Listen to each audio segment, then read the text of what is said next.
Hello, hello. Today I'm going to show you how to shade with three types of dry media: pen, marker, and colored pencil. First off is pen.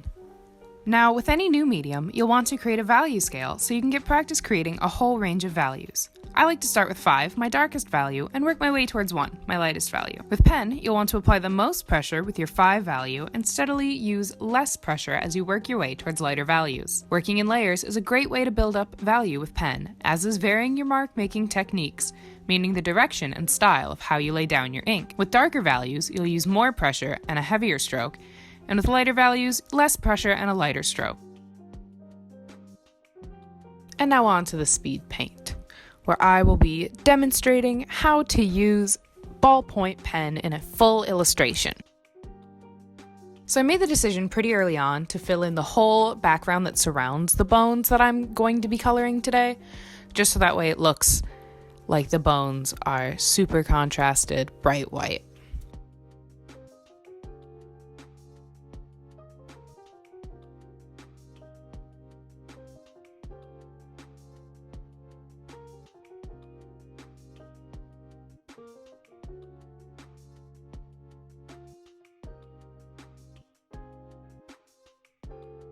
One of the tricks I found when working with pen is that it helps if you really vary how hard you're pressing on the paper with your pen. So I like to start with pretty light strokes, just sort of blocking in where everything is going to go and where all my shapes are going to be, and then you'll see that I go back over them again and again to really build up value. The only place where I didn't do that was in the background, where I knew for sure that that's where I wanted it to be the darkest part of my illustration.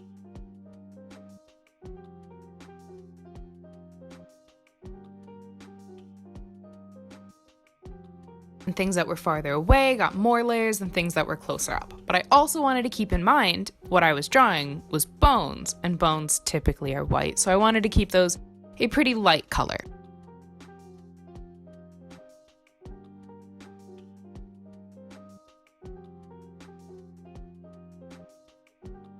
I also wanted to demonstrate some different styles of mark making, so if you'll notice, the background is full of a lot of really organic shapes that I made with my pen, as opposed to just straight lines and straight hatching. I sort of scribbled to help build up my value in the background. Whereas when I was coloring in the bones, I made sure to follow the line of the bone, like follow the contours and the shapes. So that way they didn't look quite so flat, and it really helped to build up value and make them look like 3D objects that existed within this pen drawing.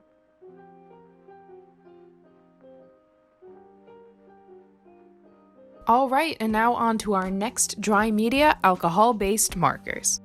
So you'll see that I'm using 3 different markers to create my value scale. I'm using a dark purple, a lighter purple, and then a colorless blender. So the cool thing about alcohol markers is they layer on top of each other to create darker values. So you'll notice with my 5 and my 3 values, I layer the markers up more than once to create those values. The colorless blender is really cool because sometimes when you use it on top of markers, it'll make them appear lighter in value. So that is what I did to create my lightest value, even though the paper is lighter than my 1. For the speed paint, I wanted to make sure that my background, once again, just like the pen drawing, was the darkest part to really help those bones pop and look super contrasted from the background. So I went ahead and I filled in the whole background with my marker, my darkest one. It can take a little bit of layering to get a super even tone with alcohol markers, and that really just comes with practice. Once I started on my bones, I wanted to work from my lightest values to my darkest values, so I really wanted to layer and layer on top of each other to get a lot of tone.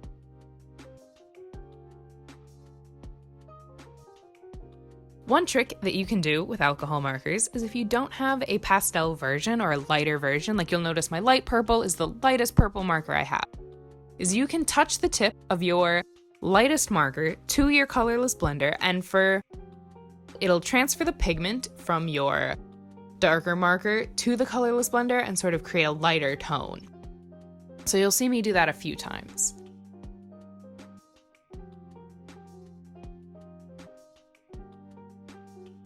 You can use the colorless blender to blend your colors together, but you can also use the lighter tone to blend the darker tone. So you'll see me lay down some darker purple in some of the areas on the bones and then blend it out with my lighter purple and then blend that out with the colorless blender.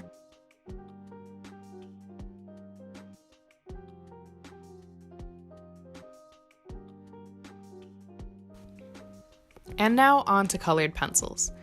So just like with markers, we're gonna need more than one pencil to create our illustration today. So you'll see that I've got three. I've got a dark teal, a light teal, and then a white. So in order to create my values, you first lay down like a lighter layer of your pencil, and then you go back over top of it and press down and really buff it into the page to get a nice even tone of pencil. Otherwise you'll have all of those individual pencil marks. And to create my 2 value, you'll see that I laid down a light layer of my teal and then I layered over it with the white to help lighten it up.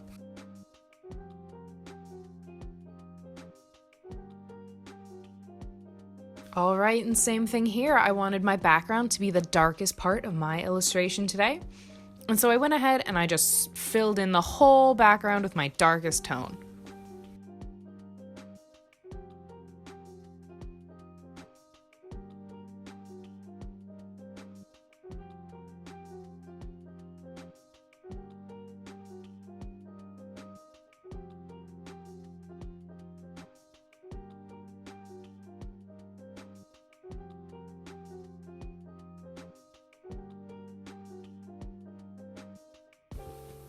And then once I had my whole background filled in, I went and started in shading on the bones. And I wanted to layer some of my darkest value underneath my layers that are going to come after to really get a good base on there. After that, I went all over and started shading with my lighter teal color. And with colored pencils, you want to start off with less pressure, and then on your final layers is when you're going to use the most pressure to really help like blend your pencils together on the paper. So you see I go over some areas in white, I go back over them. The white really helps to like smush everything into the paper and helps to give it a nice polished finish. It will also make your colored pencils appear a little bit lighter. But like you'll notice on the top bone there, it can pick up some of the other pigment and really smudge it around.